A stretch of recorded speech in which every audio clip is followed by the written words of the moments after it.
कई साल पहले की बात है। मैं जोधपुर के एक छोटे से गांव में प्राइमरी स्कूल में अध्यापक था। मेरे साथ उसी स्कूल में 5 अध्यापक और थे। उन लोगों की शादी हो चुकी थी और उनका अपना अपना परिवार था और मैं कुंवारा था। मेरी शादी नहीं हुई थी। सब लोग गांव में मकान भाड़े से लेकर रहते थे और मैं स्कूल के पास ही एक अलग छोटा सा कमरा बना हुआ था जिसमें मैं अकेला ही रहता था। स्कूल के चारों ओर खेत और झाड़ियां थी। स्कूल गांव से थोड़ी दूरी पर था।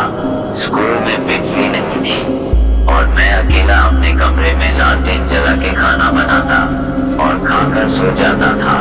तभी मेरे एक दोस्त ने बोला कि आप अपना टाइम कैसे निकालते हो? कल से हम लोग खाना खाने के बाद रात में तुम्हारे पास आएंगे।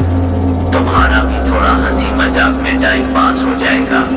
दूसरे दिन स्कूल से छुट्टी होने के बाद घर पर जाकर खाना वाना खा के अपने कहे अनुसार मेरे सारे मित्र रात को 10 बजे मेरे घर पर आ गए और हम लोग बातें करने लगे।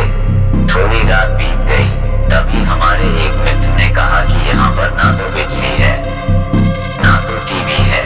हम लोग बैठकर यहाँ पर क्या करेंगे? चलो आज हम लोग थोड़ी मस्ती करते हैं।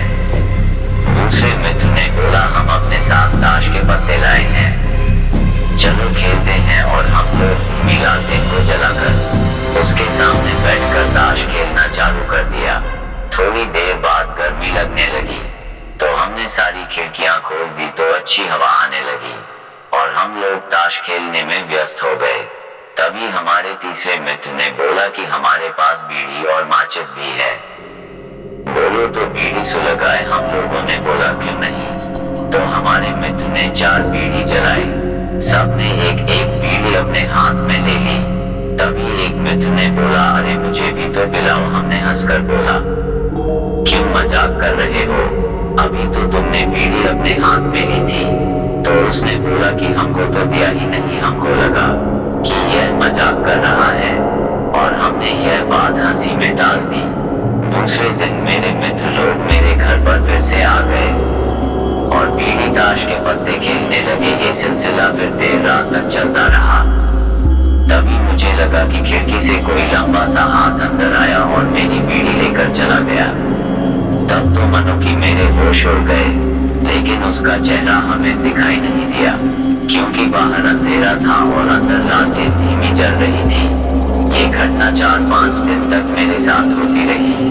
तो मैंने छठे दिन जब सवेरे मेरे मित्र लोग स्कूल में पढ़ाने आए तब मैंने यह बात सबको बताई। सबने बोला हाँ मैंने भी सुना है कि स्कूल के अंदर किसी अध्यापक ने किसी कारण जहर खाकर आत्महत्या कर ली थी और उसी की आत्मा आज भी स्कूल के आसपास भटकती रहती है।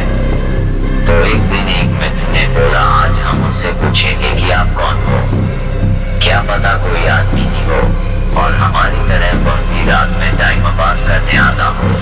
हमने बोला कि ठीक है। रात में मेरे सारे मित्र मेरे घर आए। आज तो 5वां आदमी भी खिड़की से अंदर आकर बैठ गया। साथ में ताश खेला और बीड़ी भी पिया। जब खेल खत्म हो गया तो वह खिड़की से बाहर जाने लगा। तभी मैंने आवाज दी काका कल फिर से आओगे? उसने कुछ नहीं बोला। इतना सब होने के बाद उसने हमें कोई नुकसान नहीं पहुंचाया था। हमारे एक मित्र ने उसके मुंह पर टॉर्च जलाई। तभी मैंने उसका हाथ पकड़ लिया, लेकिन टॉर्च के सामने हम लोगों ने उसका थोड़ा बहुत चेहरा देख लिया था। वह काला काला आदमी, मनमैली सफेद रंग की धोती और मुंह पर बहुत सारे चेचक के निशान थे। सब लोग बहुत डर गए। सबने बोला चलो गांव वालों को बताते हैं। हमने बोला नहीं, बच्चों के भविष्य का सवाल है, कोई अपने बच्चों को स्कूल में पढ़ने के लिए नहीं भेजेगा। तभी एक मित्र ने बोला चलो कल से जहां पर यह जलाया गया था वहां पर बीड़ी माचिस ताश के पत्ते रख देते हैं, क्या पता इसको भी इन चीजों में दिलचस्पी हो। दूसरे दिन हम लोगों ने ऐसा ही किया तो रात में वह अंदर खेलने नहीं आया।